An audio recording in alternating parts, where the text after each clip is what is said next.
Hi, we are here with Robert Hubbard, who is the CEO and founder of Joy Studios. So he have been doing this for a lot of time, more than 10 years. So he's quite experienced in entrepreneurship and leadership. So we are going to ask him few questions about his experience and about his company, everything. So Robert, Robert, can you tell about your company and what you do and how long have you been doing it?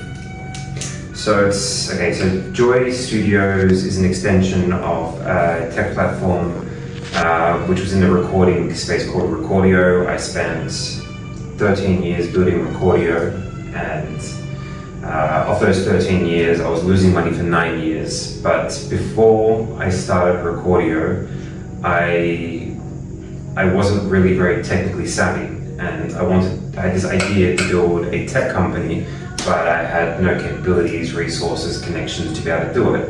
And my old business partner in my old venture, we were in London with another company, we're working with it together on another company. I asked him, how are we going to build this company? He's like, I have no idea. This is technically too challenging. So I gave up my venture with him in London and moved to Australia in pursuit of becoming the leader I needed to become, or smart enough to be able to make Recordio, which is now Joy Studios, a success. It's not 13 years, it's closer to 20 years since I've been doing business, and I've had businesses in search engine optimization with clients in 36 countries and 25 team members around the world in that company, construction supply, material supplies, and material sciences, corporate advisory, and a couple of other ones, jewelry in Hong Kong and China. All companies very different, and all companies required a lot of learning and understanding in order to make them a success. Yeah. Some were a success, some never got off the ground. The ones that didn't get off the ground, although I spent a lot of effort and energy on them, I wasn't passionate enough about those businesses to actually persist through and actually make those companies a success. Right? Yeah. This company, however, which started effectively 13 years ago, I was incredibly passionate about.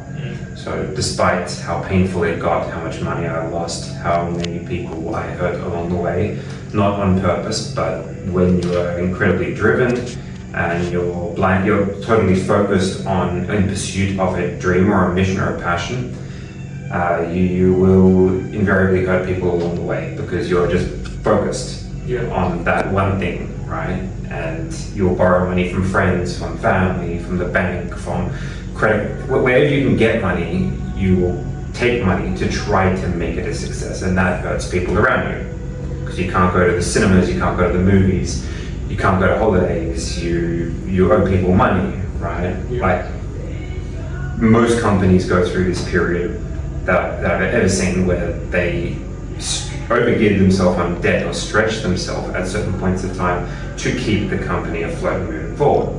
Yeah. So that moment came for me about 3 to 4 years ago.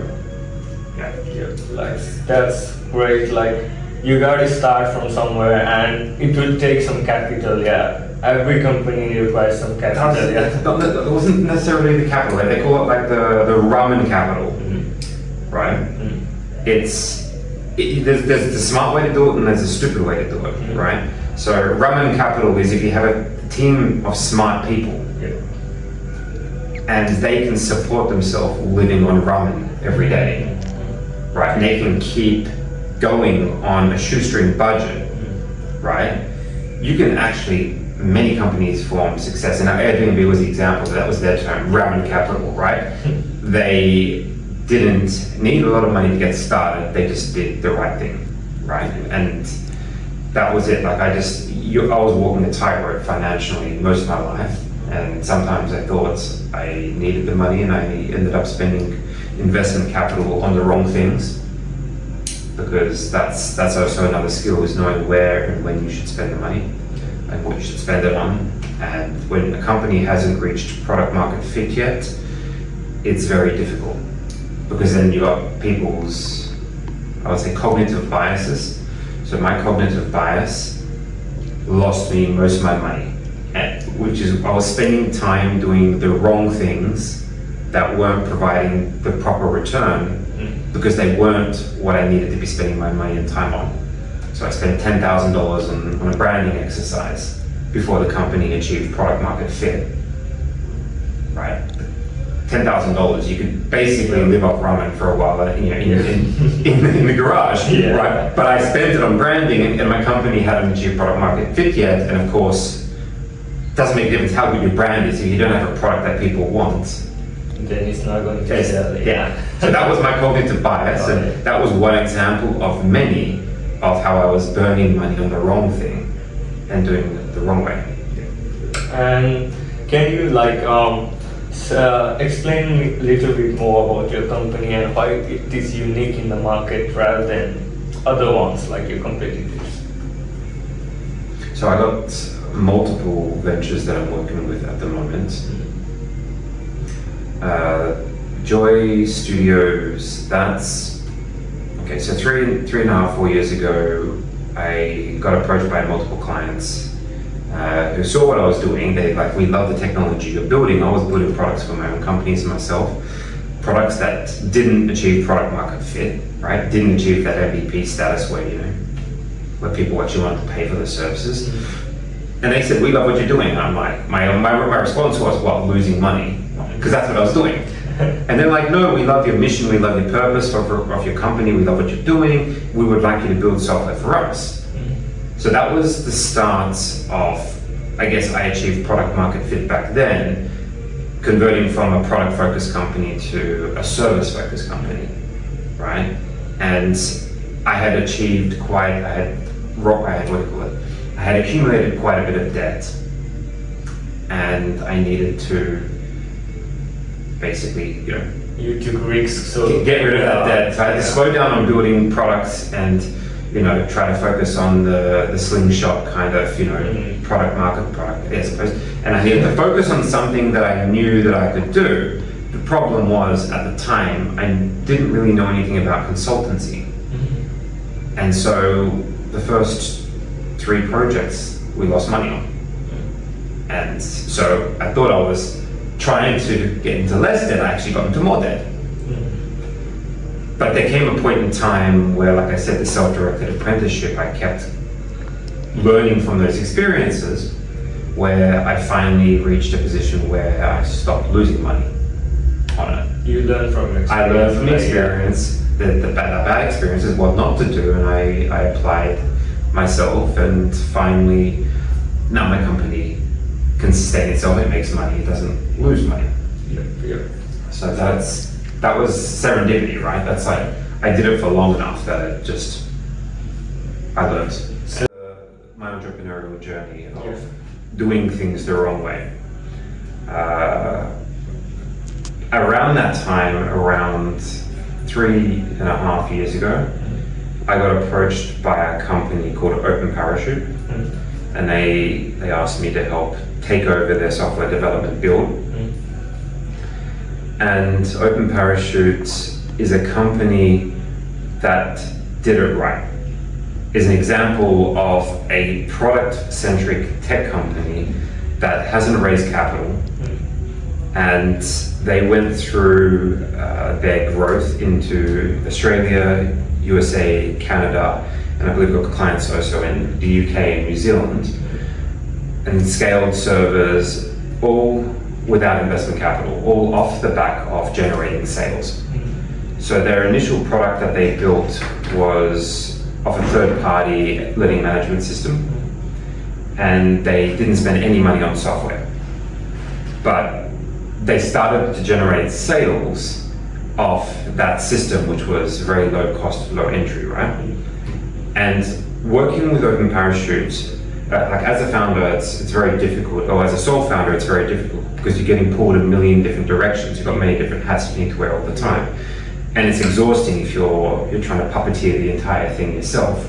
Sometimes you can't puppeteer it, you just got to do it, or you got to do the finance, you got to do the accounting, you got to do all these things.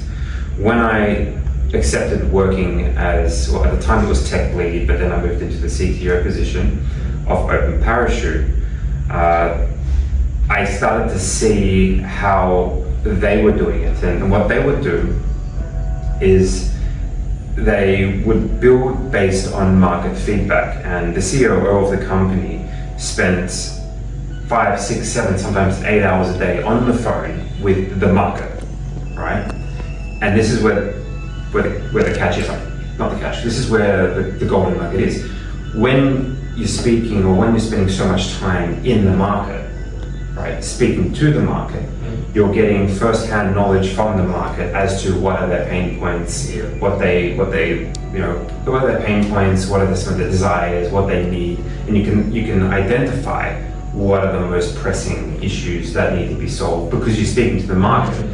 You're not projecting your cognitive bias or your own ideas onto it. You're not saying, I have a great idea for a product, then try to make someone buy it. No, it's the market is telling you.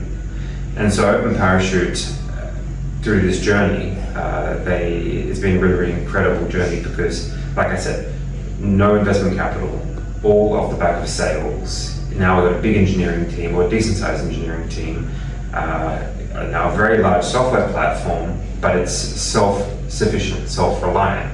Yeah.